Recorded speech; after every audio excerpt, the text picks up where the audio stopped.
All right. Good morning, everyone. My name is Mike Kaiser. I'm the Acting Deputy Secretary for Highway Administration, and we're here today on the eve of another holiday season. We know that many Pennsylvanians will drive to visit friends and family this time of the year. We're asking everyone that before they take the road, we're encouraging all motorists to focus on safety as part of Operation Safe Holiday. Over the next few weeks, we will urge drivers to buckle up and never drive impaired. The Click It or Ticket Thanksgiving enforcement mobilization began on November 14th and will run through November 27th. Wearing your seatbelt is the best defense against injury or death in the event of a crash. According to PennDOT data, in 2021, it was estimated that 94% of unbelted occupants who were killed in crash while traveling in passenger vehicles could have survived if they had their seatbelt buckled up. That's 346 lives that could have been saved by using their seatbelts. We want everyone to arrive safely this holiday travel season, so please buckle up on every trip, every time. Throughout Operation Safe Holiday, law enforcement will also crack down on impaired drivers beginning on Thanksgiving Eve, November 23rd, and running through the New Year holiday. Impaired driving enforcement goes beyond checking for alcohol impairment. Law enforcement will also be working to identify motorists impaired by illegal drugs, prescription medication, or some combination of these. Impairment is impairment. Impaired driver crashes and fatalities are easily preventable by designating a sober driver or not driving under the influence of alcohol or drugs. And yet, according to PennDOT data, there were 1,276 crashes involving an impaired driver during the holiday season last year, resulting in 41 fatalities. Every one fatality is obviously one too many. These combined enforcement efforts are not about citations. They're about saving lives. Though continued enforcement and education, we hope to see more people buckled up and driving sober and fewer fatal crashes on Pennsylvania roads. When crashes do happen, PennDOT and first responders work quickly to help motorists involved in keeping traffic moving. Regional traffic management centers throughout the Commonwealth, such as this one, serve as hubs where PennDOT traffic control specialists monitor our traffic cameras. We encourage motorists to visit historic holiday traffic. That's at our webpage, www.511pa.com, to help decide the best times to travel over the holiday. Users can choose their region and view an hour-by-hour color-coded presentation of historic traffic speeds on Wednesday before and Sunday following the Thanksgiving weekend. 511PA, which is free and available 24 hours a day, provides traffic warning delays, weather forecast, traffic speed information, and access to more than 1,000 traffic cameras. 511PA is also available through a smartphone application for iPhone or Android devices by calling 511 or by following regional Twitter alerts accessible on the 511PA website. Safety is everyone's responsibility. We want all Pennsylvania drivers to arrive safely this holiday travel season, so please remember to buckle up and designate a sober driver. Thank you and happy holidays. I will now turn it over to PSP Deputy Commissioner of Operations, Lieutenant Colonel Jeremy Richard. Thank you. Sir.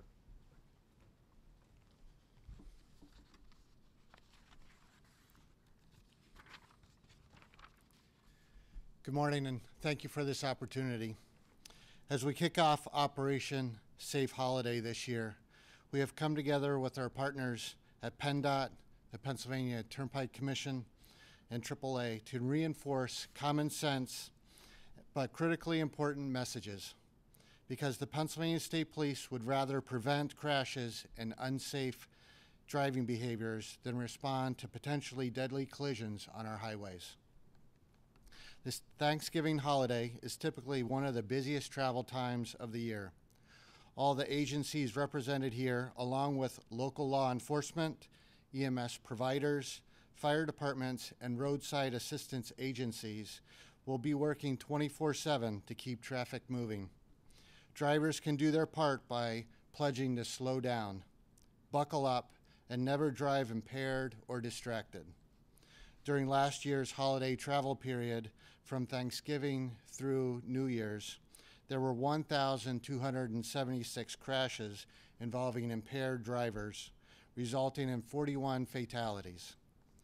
This demonstrates to us that driving under the influence continues to be a problem that is 100% preventable. Penalties for DUI in Pennsylvania can include thousands of dollars of fines and court costs, a possible driver's license suspension, and prison time. Please designate a driver. Use a ride-share program, take a cab, or establish another plan to get home safely if your holiday plans involve alcohol.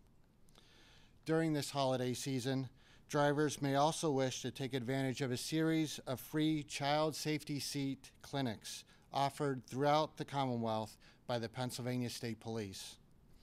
Troopers certified as child safety, passenger safety technicians are currently providing car seat fittings and inspections at various locations through November the 27th. The full list of days and times is available on our website at psp.pa.gov. Even if you think your car seat is installed properly, we hope you consider attending one of these free events. Child passenger safety seats are mandated by state law, but they're only effective if installed properly. Finally, we know that despite our best efforts, there will be traffic crashes and disabled vehicles and other roadside emergencies during the holiday travel season. Please keep the safety of our first responders in mind as you approach incident scenes. The Move Over law requires drivers approaching an emergency response area to move over to a lane further away. Drivers who are unable to safely merge into a lane further away from their emergency response area are required to slow to a speed of no more than 20 miles per hour, less than the posted speed limit. If you are unable to move over, drivers should gradually slow down rather than slamming on their brakes, as this could potentially cause a chain reaction crash. In 2022, the Pennsylvania State Police had 2 troopers killed and 4 troopers who were significantly injured as a result of crashes within emergency response areas. Remember, you must move over for emergency responders to include police, fire, EMS, tow trucks, and other roadside assistance vehicles. Furthermore, the law also covers all vehicles, not just emergency response vehicles. Providing 2 emergency displays are present with the disabled vehicle. These displays include a vehicle hazard lights, caution signs, triangles, road flares, and cones. Let's all do our part to protect the people who are working outside in the elements to ensure that we all make it to our holiday gathering safely. Remember to buckle up, slow down, don't drive impaired, and please put the cell phone down and focus on the road ahead. Drivers should ensure your car is equipped with an emergency roadside kit. Get plenty of rest before you drive and leave early for holiday events, expecting heavy traffic. From everyone here at the Pennsylvania State Police, we wish you a safe and healthy holiday travel season. Thank you. And now I'll turn it over to Mark Compton from the Turnpike Commission. Good morning, everybody. If you are traveling over the river and through the woods this holiday weekend, please note you won't be alone. On the Pennsylvania Turnpike Commission, we project 3.5 million travelers to be alongside you through this holiday time. Worst of those days, or depending how you look at it, will be Wednesday, which we project about 690,000 vehicles are customers on the roadway.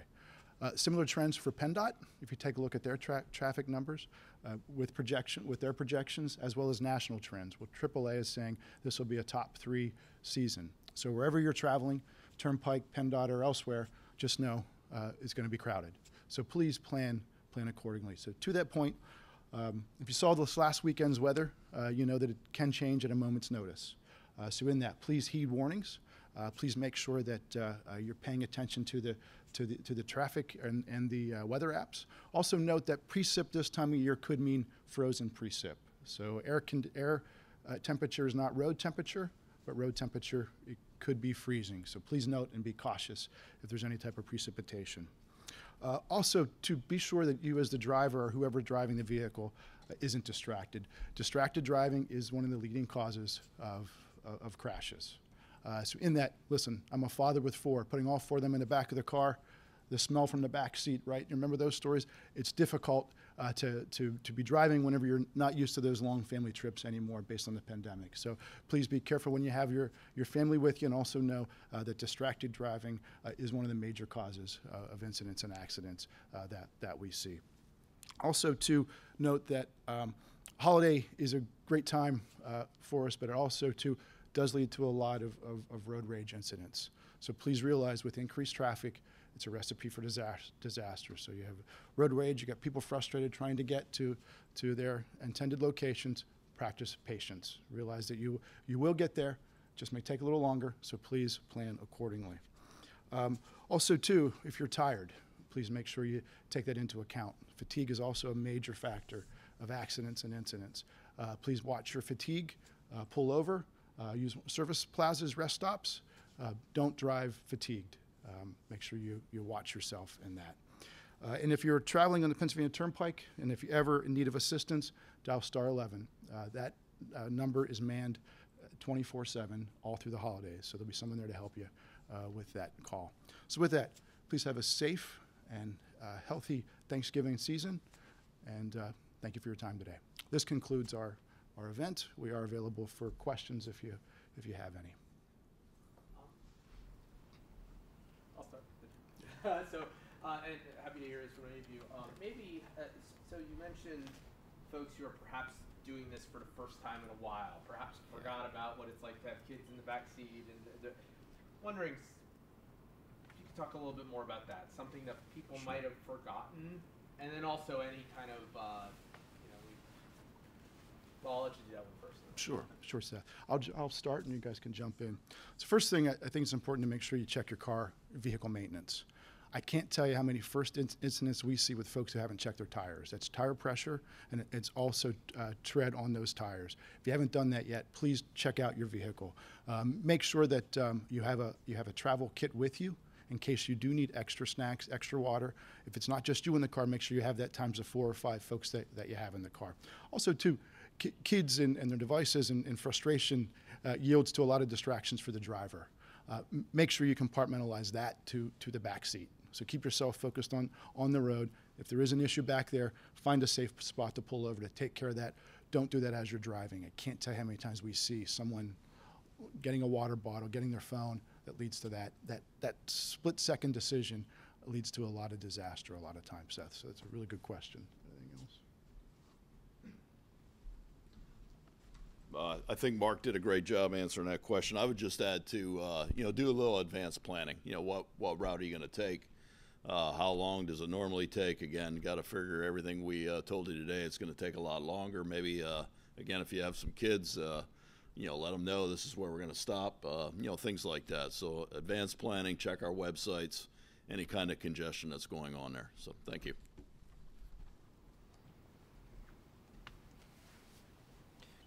Could you talk with the distracted driving issue?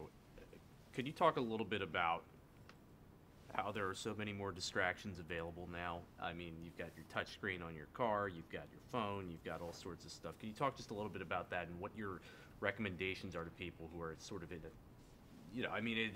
it's the nature of technology now? I think what we've really seen since the pandemic is that folks were used to being on highways and crossings with less traffic.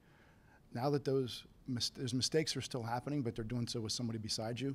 So when they're swerving in that lane, that's causing more crashes. So the point is, with traffic, folks have not changed their behavior back to what it was pre-pandemic. And then you have that, and you also have the ability to have your phone with you, and the more connectivity in a lot of ways has not helped, meaning that you can click on Facebook as you're driving, or if it's in the back and the kid's trying to watch a movie and you're trying to make sure that they have access to that. The information in your dash that you're getting isn't helpful when you need to keep it between the yellow and the white lines. So I think that's also a key factor to this as well. And there's a sense that the car will stop for you because of all of the safety features that are in that vehicle. That's not the case. You still have to pay attention 100% of the times when you're behind the wheel. The safety features are nice, but it doesn't replace a driver who is attentive and is fully functioning behind the wheel.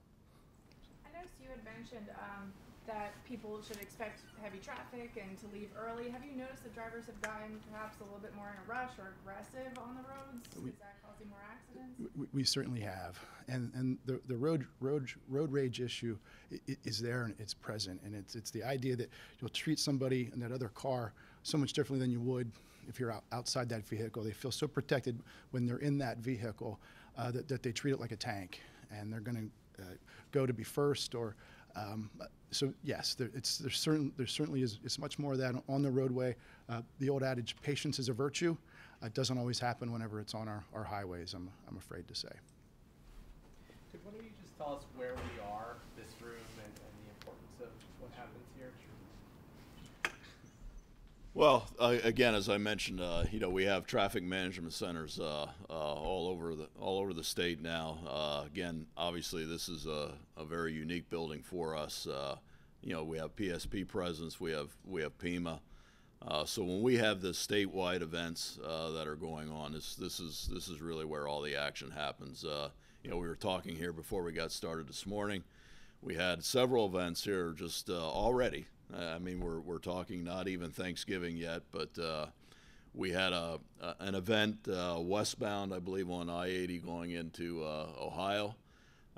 It was an accident that was in Ohio, but it actually queued up traffic in Pennsylvania. So, we had that to manage. So you're reaching out, you're talking to officials from Ohio.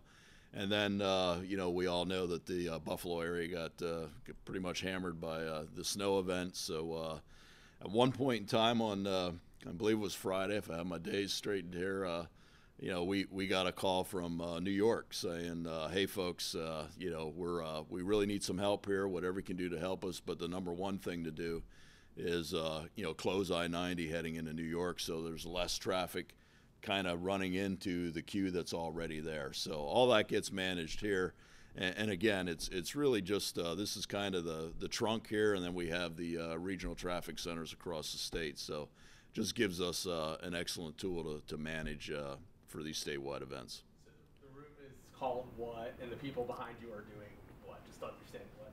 Well, Traffic Management Center, what do you say? Eastern Region Traffic Management Center. Okay. There you go. And they're doing. They're monitoring our cameras. Again, you'll be driving out there. You see the variable message boards, so they obviously get to see it first. It's right in front. It's hard not to kind of, when you're walking by this. Again, before we started, I kind of had my eye on that. It's just second nature. But again, it just gives us some advance warning. Again, you can tell I'm gray here, so I've been doing this a while, but. Years ago, all we had was the helicopters in the air, and by the time you heard that on the radio, it was really a little too late, in terms of trying to find an alternate route. So now we have the ability to see what's going on there. We put the messages out, and again, there's a whole lot more tools after that, but it's really just trying to get advance warning for the motorists. Thanks. Do you get the impression people are actually following the beefed up move over law?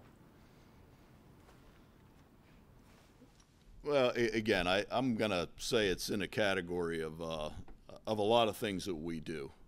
I'd say overall, yes.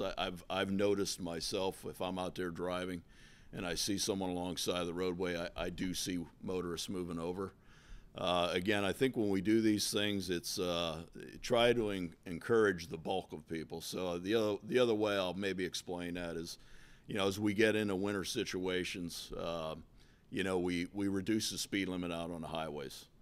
I've been out there in bad storms, and again, I think for the most part, there's a lot of folks that are trying to drive a little slower. I mean, why wouldn't you? You know, in those conditions.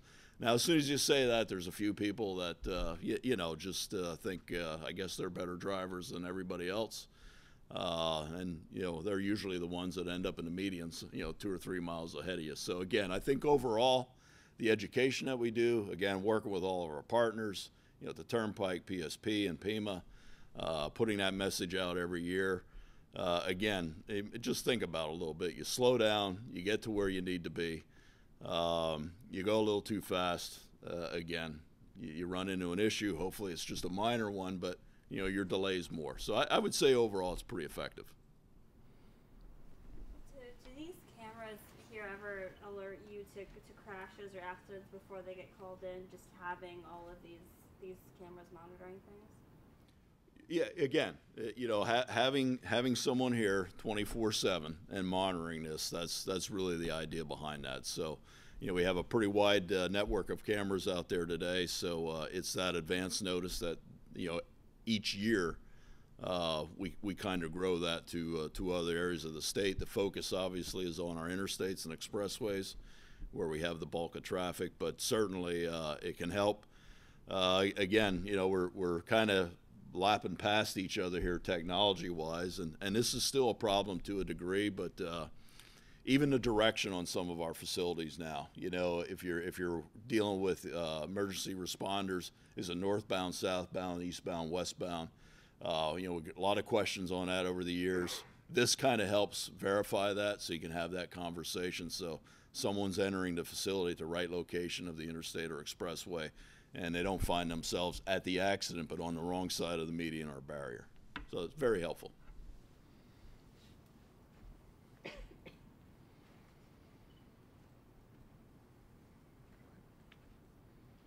Thank you all very much. Great job.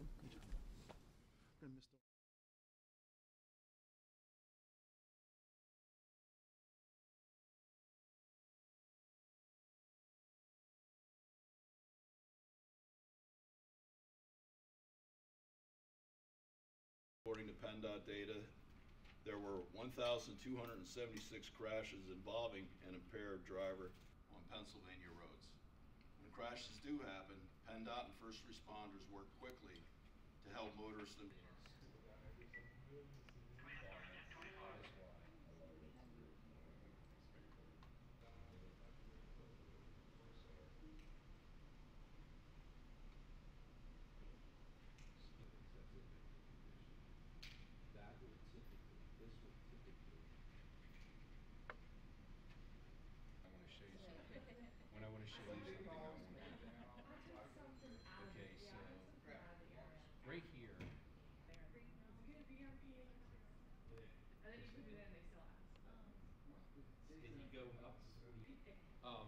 Just make it 80